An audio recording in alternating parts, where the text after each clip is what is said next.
No vídeo anterior, a gente discutiu um argumento forte e poderoso para trazer pessoas 60 a mais, 50 a mais para o nosso quadro de colaboradores. E aqui nesse segundo vídeo, a gente vai discutir o segundo argumento, então pega seu bloco de notas porque ele é tão forte quanto o primeiro.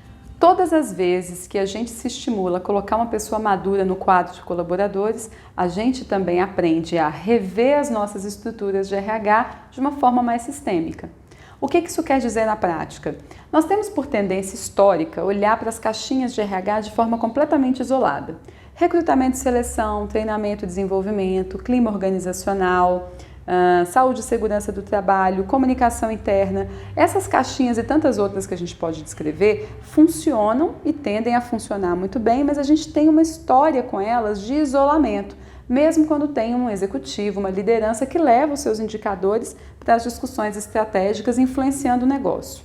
É o famoso RH estratégico, né? Na prática do dia a dia das empresas, a gente vê muito mais esse isolamento das caixinhas do que a integração deles. Um exemplo disso é quando a empresa está passando por uma crise, um momento difícil, desafiador, quando as finanças não batem e ela toma uma decisão de olhar para a folha de pagamento e cortar quem custa mais. É só um exemplo de tantos outros de como que a gente ainda toma decisões fragmentadas, pouco estratégicas, com resultados complicados a médio e longo prazo. E o que isso tem a ver com gestão de pessoas e longevidade?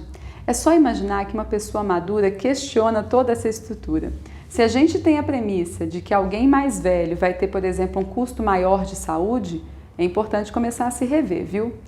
Pensa que as pessoas acima de 50 anos, 60 anos que estão retornando para o trabalho, elas têm uma preocupação com a própria qualificação. Além de trazerem um histórico de competências de outros segmentos, de outros mercados, além de trazerem uma responsabilidade muito profunda para a sua relação com o trabalho, elas também, por história da sociedade atual, têm investido cada vez mais em saúde preventiva. Além do que, a sinistralidade dessas pessoas tende a ser menor, porque elas só vão ao médico quando realmente necessário. E aí, gente, se a gente olha para as pessoas maduras e olha para os jovens, talvez a gente se surpreenda. É preciso acompanhar as pesquisas do seu segmento. Talvez você se surpreenda. É comum que pessoas maduras estejam menos nos médicos, estejam se sentindo cada vez mais saudáveis e ativas, especialmente quando elas decidem que querem voltar para o mercado, porque ainda tem muito a oferecer para o mundo. Um outro ângulo dessa discussão é quando a gente pensa no custo de treinamento e desenvolvimento. Pessoas menos qualificadas exigem mais da empresa para que elas consigam entregar, especialmente em cenários complexos. A gente pode até imaginar que um cargo muito operacional, um cargo muito simples, vai exigir menos treinamento e desenvolvimento. Mas se a gente olhar para quanto a gente custa de fato, para as empresas, ou ao contrário, para quanto as empresas realmente investem para fazer o mínimo de preparação para as pessoas, a gente vai ver que T&D ainda é algo a se preocupar. Quanto mais qualificação, menos investimento em treinamento e desenvolvimento. E eu vou dar aqui 2 exemplos de situações bem pontuais em que a relação entre custo e valor da folha de pagamento ficam balançados quando a gente fala de pessoas maduras. O primeiro exemplo é naqueles segmentos, naqueles mercados com alta rotatividade de pessoas.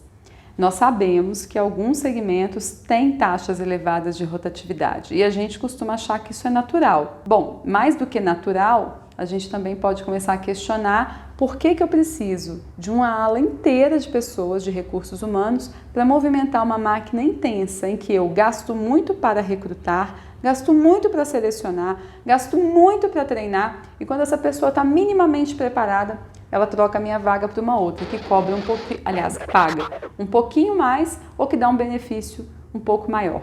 A gente gastou muito nessa máquina toda, acha que é natural ser dessa forma porque existe uma premissa. Quanto mais básica for a função, quanto mais na base do processo de produção ela estiver, menos ela tem que me custar. Quanto mais hierarquizada for a minha estrutura, mais isso fica evidente. O topo da pirâmide me exige mais investimentos por indivíduo, a base da pirâmide precisa me exigir menos investimento por indivíduo. Essa relação já não é mais tanto assim, viu, gente? Na prática, a experiência que eu coloco na base da operação pode mudar toda essa cadeia. Claro, a gente precisa respeitar o segmento, respeitar o negócio, respeitar a empresa e a organização. Mas na prática, a discussão que eu trago aqui é: será que nós estamos fazendo uma análise realmente sistêmica do custo dessa máquina toda girando para fazer uma rotatividade em alto nível, em alto valor continuar? Ou será que eu só estou acostumado a ter um andar inteiro de profissionais para fazer essa máquina girar com uma efetividade muito baixa? Eu tenho consciência que essa é uma provocação e ela inclusive alcança o coração dos profissionais de RH.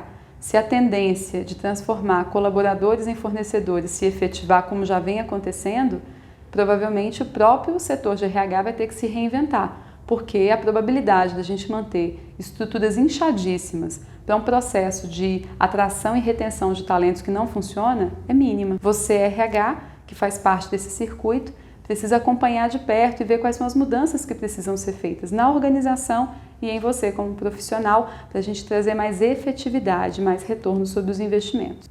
Um outro exemplo em que pessoas maduras podem mudar todo o cenário é quando a gente, no momento de crise financeira, no momento de cenário desafiador e econômico, a gente toma a decisão de tirar talentos que são muito caros do topo da pirâmide, onde a gente toma decisões importantes que vão repercutir por muitos anos, e coloca pessoas mais jovens, mais júniores, não pelos talentos delas, mas só porque elas custam menos. Eu vi isso acontecer muito em 2015, né? Quando a gente estava ali no ápice da crise econômica, eu tive vários parceiros perdendo seus cargos para pessoas que não tinham experiência nenhuma em liderar grupos e pessoas, cargos executivos sendo completamente substituídos. Eu não estou dizendo aqui que as pessoas mais jovens que entraram não tinham talentos, muito pelo contrário, eu tenho certeza que o RH que fez esse processo, que conduziu esse processo, seguiu diretrizes para trazer a pessoa mais qualificada dentro do que era esperado dessas pessoas. O que eu estou dizendo aqui é que muitos desses processos aconteceram somente em função do valor do salário. De novo, a visão fragmentada de RH acaba nos levando a decisões precipitadas que podem gerar resultados negativos por muito tempo nas organizações. Então, muitas vezes, vale a pena sim pagar um pouco mais e ter pessoas que sabem o que estão fazendo ou que têm muita experiência no que fazem, para que a gente consiga trazer resultados efetivos. Muitas vezes, na renovação que é necessária, naquela oxigenação do quadro de colaboradores, isso também significa trazer pessoas mais experientes ou com uma visão diferente daquela que a pessoa antiga tinha.